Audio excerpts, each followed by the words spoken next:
Xin chào, tôi là Thu Hằng, giáo viên của One40. Bạn còn nhớ nội dung của video trước không?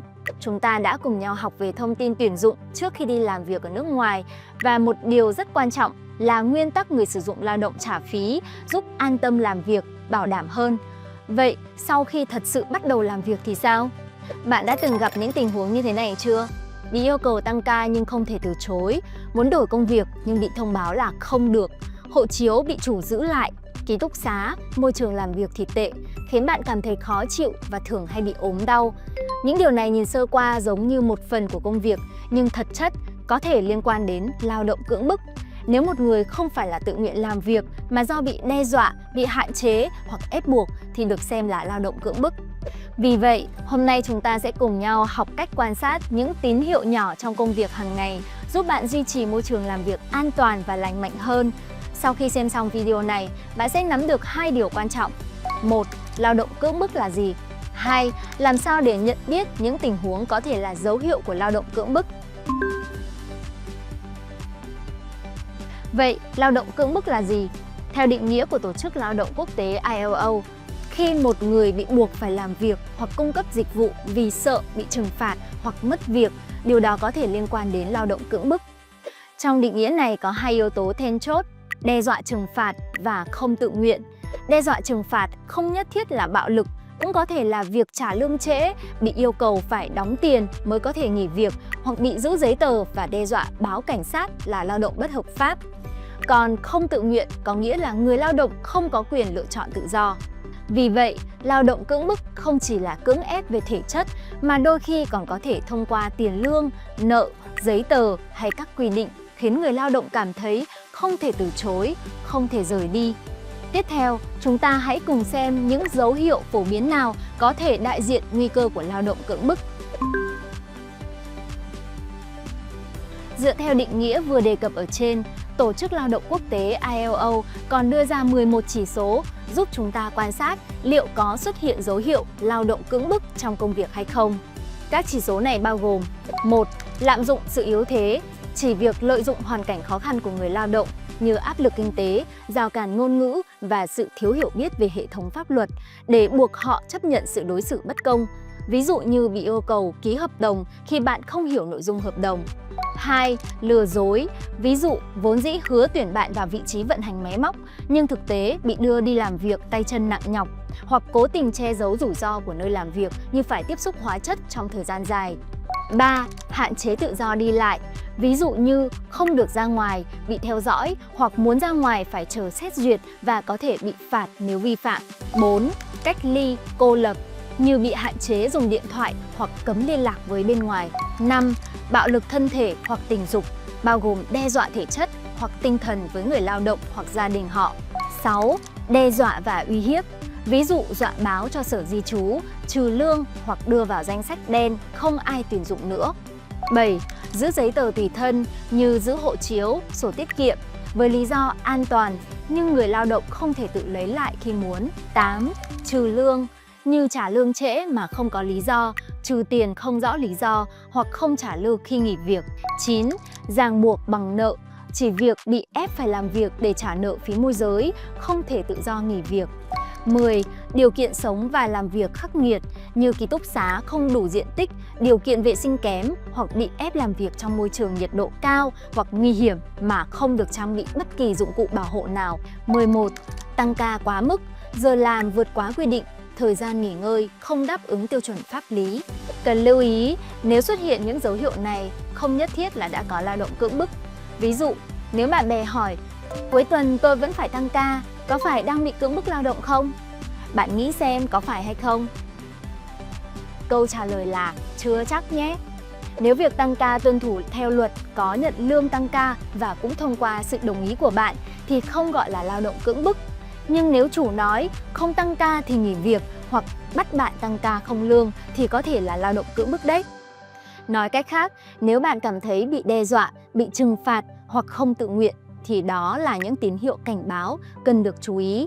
Tiếp theo, chúng ta sẽ sử dụng 2 câu chuyện xem những tình huống này có thể phát sinh như thế nào trong cuộc sống hàng ngày. Minh, cuối tuần này cậu được nghỉ không? Có muốn cùng đi chơi không? Không chắc có đi được không nữa. Chúng mình muốn ra ngoài phải đăng ký, đợi công ty duyệt. Còn ký túc xá thì khóa cửa lúc 10 giờ tối, không được qua đêm bên ngoài. Ồ vậy à, vậy bình thường bạn có thời gian đi đâu không? Rất ít khi, thường hay bị gọi tăng ca đột xuất. Dạo này còn bị điều sang khu vực hóa chất, nhưng mà không có găng tay, kính bảo hộ gì cả. Lần nào làm xong cũng cảm thấy da rất ngứa. Vất vả quá, làm lâu vậy ảnh hưởng sức khỏe lắm đó. Đúng vậy, nhưng mình không dám nói với quản lý, sợ bị nói là không hợp tác. Thôi không nói nữa, công ty sắp thu điện thoại rồi, bảo là để giúp bọn mình nghỉ ngơi. Hôm khác nói chuyện nhé. Thực tế mình gặp phải là yêu cầu phải đăng ký trước và được công ty cho phép mới có thể rời khỏi ký túc xá. Môi trường làm việc nguy hiểm nhưng trang thiết bị bảo hộ không đầy đủ, bị hạn chế sử dụng điện thoại di động và các thiết bị điện tử khác đều có thể là dấu hiệu của lao động cưỡng bức. Những cách làm này đôi khi được suy xét để bảo vệ hoặc dễ quản lý, nhưng nếu người lao động mất đi quyền tự chủ như quyền tự do đi lại và giao tiếp hoặc không được cung cấp môi trường làm việc an toàn thì về lâu dài có thể ảnh hưởng đến sức khỏe thể chất và tinh thần. Môi trường làm việc an toàn, lành mạnh cần đảm bảo. Sau khi tan làm có thể ra ngoài hoạt động tự do, không cần xin phép công ty. Ngoài giờ làm việc, có thể được tự do liên lạc với gia đình, bạn bè. Nếu tiếp xúc với môi trường làm việc độc hại, công ty cần cung cấp đầy đủ trang bị bảo hộ. Ngoài ra, những quy định như lưu trú ở ký túc xá, tăng ca hay quản lý việc ra ngoài đều cần được xây dựng dựa trên trao đổi đầy đủ và sự đồng ý của cả hai bên để đôi bên hiểu rõ lý do và cũng yên tâm phối hợp. Như vậy mới có thể tạo ra môi trường làm việc có sự tôn trọng và tin tưởng. Tiếp theo, chúng ta hãy xem một câu chuyện khác. Linh, trông cậu mệt quá, tuần này lại tăng ca. Biết làm sao được, tháng trước mình mắc lỗi nên bị chủ trừ tiền. Ở Việt Nam mình vẫn còn nợ phí môi giới, nên phải tăng ca để kiếm thêm một ít tiền. Thế lương có được trả đúng hạn không? Không, lương tháng trước bị chậm một tuần. Với lại công ty sợ chúng mình tiêu xài linh tinh, nên mỗi tháng giữ lại vì tiền tiết kiệm 3.000 tệ, trừ như vậy còn lại chẳng bao nhiêu. Ồ, vậy giờ bạn tiết kiệm được bao nhiêu rồi? Mình cũng không rõ, sổ tiết kiệm bị công ty thu rồi, họ nói quản lý chung cho an toàn. Nếu bạn là Linh, gặp những tình huống này, bạn sẽ thảo luận với công ty như thế nào?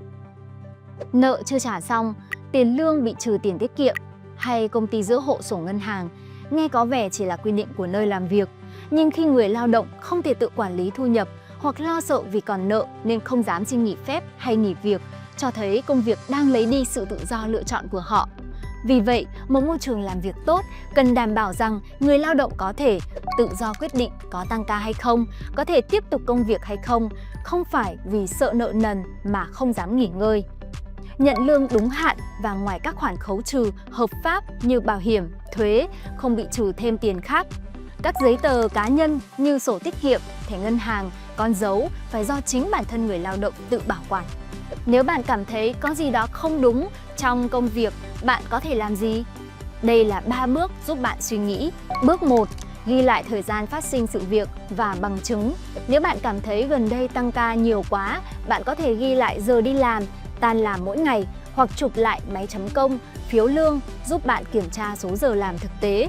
Nếu phát hiện có khoản trừ tiền lương bất hợp lý, ví dụ trừ lương vì làm sai, cần giữ lại phiếu lương. Sau này khi trao đổi với quản lý sẽ rõ ràng và có căn cứ. Bước 2. Chọn thời điểm phù hợp để trao đổi với quản lý, mang theo những gì bạn đã ghi lại và giải thích tình hình của mình với quản lý, đồng thời hỏi lý do và cũng đưa ra cách có thể cải thiện, giúp việc giải quyết vấn đề dễ dàng hơn. Bước 3. Nếu vấn đề không cải thiện, hãy tìm sự hỗ trợ bên ngoài. Bạn có thể nhờ đồng nghiệp, bạn bè, môi giới hoặc đại diện công đoàn giúp đỡ. Ngoài ra cũng có thể liên hệ với đơn vị lao động của chính phủ. Khi bạn dám lên tiếng thì sẽ có cơ hội giúp mọi chuyện tốt hơn. Mỗi người chăm chỉ làm việc đều xứng đáng được sống trong môi trường an toàn và được tôn trọng.